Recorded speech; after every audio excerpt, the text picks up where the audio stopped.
Lovely weather we're having today. Oh, you found a page of my tome. Thank you so much. Hold on to it for now. We wouldn't want it to get wet, now would we? I've been wondering how exactly it was that the plants around here stayed watered. This is nice. Nary a cloud in the skies. It's almost perfect. Ha. Well, so much for that. Let's get into the fantasy thematics behind water, and possibly bring out my boots. One might say water's a fundamental part of life. A part we all know and love, when it stays the appropriate distance from us, of course. It is an element that embodies change. What it gives, it can just as easily take away. For instance, the oceans. The oceans can't hear this, right? Oh goddesses, what if they heard me? I have to go.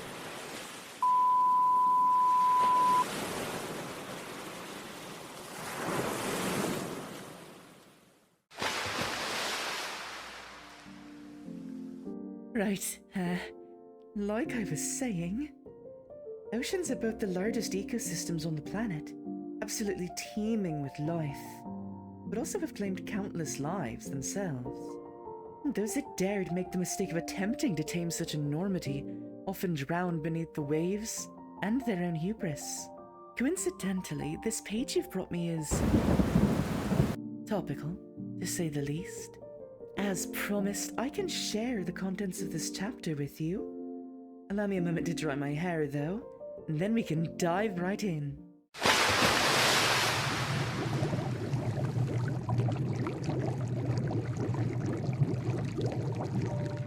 For today's lesson, let's begin by addressing all those questions that have been flooding into your heads, I'm sure.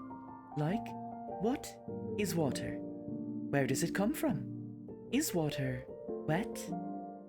Well, water, as we understand it, is a very special substance with many unique properties formed in the bonding of two hydrogen atoms to one singular oxygen atom, thereby creating H2O, one of the most essential compounds for carbon-based life forms. That's us, by the way, and even the plants outside. Many things require water to even perform the basest of functions. As a result, it stands to reason why something so vital to our survival might stick out to us as being a bit important. After all, the earliest civilizations are often founded upon rivers, and those same civilizations were sustained by the nourishment those rivers provided our ancestors. So, is it truly any wonder that something so central to our continued survival might feature so prominently as a symbol of life in so many cultures? More than just life, water is also healing. It is cleansing. It is rebirth. So much so that water features prominently in several religious rites. And to the extent that some bodies of water are considered holy. On the other hand, water has also long been associated with divine retribution, and stories of great floods bringing untold destruction from on high. When examining its use in the mythos of this world, water is awesome in an almost deific way. In most fantasy settings, it is somewhat pushed to the wayside in favor of flashier looking things, but it does often retain its status as the element of healing. Though, make no mistake, when water magic is used offensively, it can absolutely keep up with its drier counterparts, and then some. In D&D, strangely, water kind of doesn't do either of these things. It can damage things, more so if you're using the content from Xanathar's guide, but overall, D&D's reservoir of water magic is somewhat dry.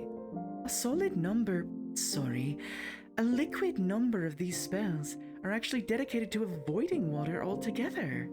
I'm all for avoiding the water, but In a fantasy world, I feel that magic revolving around something covering the majority of the planet, being relegated to navigation or utility, that's somewhat disappointing.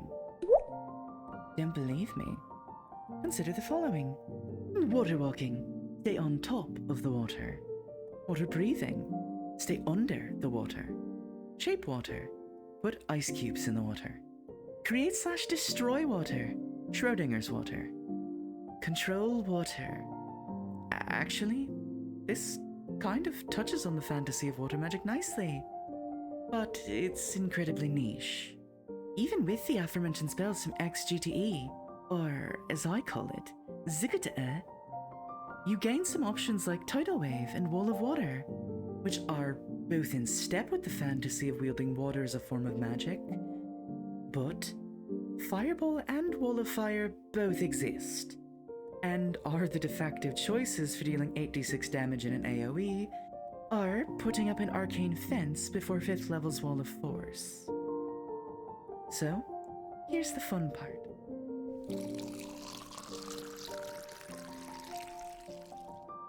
I took it upon myself to oh so fluidly combine the give and take of water, the rise and fall of tides, the ebb and flow. Allow me to explain. Ebb and flow is the cantrip I created to define this chapter of spells. It is an enchantment that allows you to change your designated spells from ebb to flow. As a bonus action, your ebb spells become flow spells, and vice versa. Typically, ebb spells are made to deal damage, and flow spells are made to help out allies. You see where this is going, don't you? As you get more and more powerful, you'll even be able to heal and protect in the same casting of the spell, splashing foes as you rejuvenate your friends. How does it work, I hear you ask? Let's take a look at our first level conjuration spell to see. Ebb Bubble Burst is a unique damaging spell that travels a set distance and deals a good chunk of bludgeoning damage to creatures it hits. And once it reaches its destination, or, well, something it can't pass through, it pops, pushing everything around it back. And not to burst your bubble, but this spell also has a flow variation. As a flow spell, triggered by the casting of Ebb and Flow, the spell now heals creatures in its path that it would have damaged instead. So if you've ever felt the desire to send an undulating orb of water towards your friends, well, now you can, and it'll be a good thing, and they'll thank you. I'm sure of it. Thank you for saving me. I was so thirsty. Now, our next spell here is called Flow, Fluvial Flush. Each of the leveled spells alternates between ebb or flow, and it makes sure that even without the cantrip that ties this line of spells together, you can still get use out of what these spells provide. As for what this spell provides, if you go with the flow option, Fluvial Flush restores some health to a creature of your choice within 60 feet, but then cleanses them of one negative spell effect of your choice. Remember how I talked about water being more than just healing? Well, now you have a means of removing that nasty hex on your pal Aiden, who just so happens to be a rogue. I don't know. As an ebb spell, it is instead a ranged spell attack that douses a foe in cold water, flushing away a positive spell effect they had on them, as well as any chance they had of winning that encounter. On to our third level transmutation, and our very first concentration spell. So exciting. Ebb Aqueous Armament is a bit of a wordy spell, so I'll do my best to keep it brief. What if sword, but water? This spell allows the attacks you make to deal some damage in an area around the target, and has some nifty clauses that give it interaction with the Shape Water and Control Water spells. As for the flow version, well, if hitting your friends with a giant water balloon to heal them wasn't enough, now you can just hit them with your weapon. Hi, rather from slightly further in the future, with a little bit of hindsight in mind, make sure you cast Ebb and Flow, and that this is the flow version before you roll to attack your friends. That's all. Thank you. Fourth, Flow, Rejuvenating Ripple.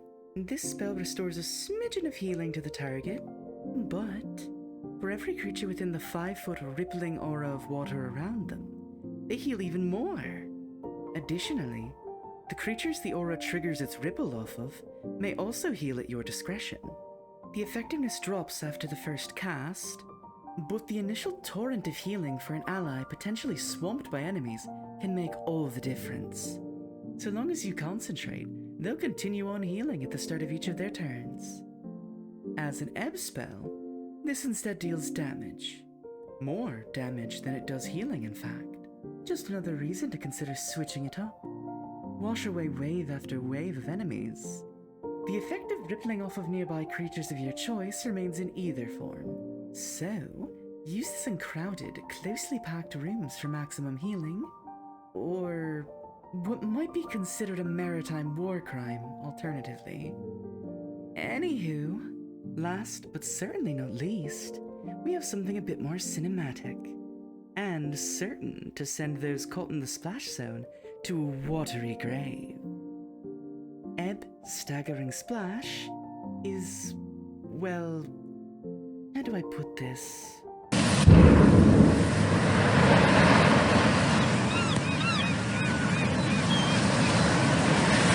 Yes, that. Precisely. Couldn't have said it better myself. You channel water to shoot up from the ground and launch whatever is in the dead center sky high. If their involuntary airtime is rudely interrupted by something like, I don't know, a ceiling, they take extra damage and then fall back down. Landing is a little easier, as there is likely still some water down there. However, for you little metagamers out there, this launching effect only happens on the initial cast. So, no juggling bugbears, sadly.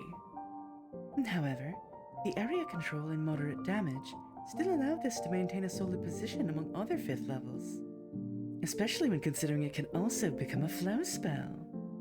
As a flow spell, it grants some protection in the area and even more in the center. Not to mention, once you've reached 11th level, Ebb and Flow allows you to deal damage and heal with the same casting of the spell. Doing both with lowered efficacy, of course, for balance, obviously. Well, with that, we've delved as deep as this chapter goes. Thank you again for your help in recovering this page of my tome. Oh, and should you find any more chapters in your travels, please, by all means, feel free to come back anytime. With these spells, you're guaranteed to make a splash. Keep practicing, and I'm sure you'll never find yourself washed up. Until next time, friend. Thank you for watching. I'm quite glad to say that this video is the first of many I intend to release for this channel. And not only that, but the spells discussed in this video are now yours to keep. In the description below, I've made sure to include stylized spell cards that you can use in your own games. And, as promised, these spells, along with any others, or any content attached to a video of mine, will come at 0 cost to you. Magic should be free, after all. Thanks again for watching. And if there's anything in particular you wish to see, or types of spells you want to uncover together, feel free to let me know down in the comments below. And take care, friend. Till next time.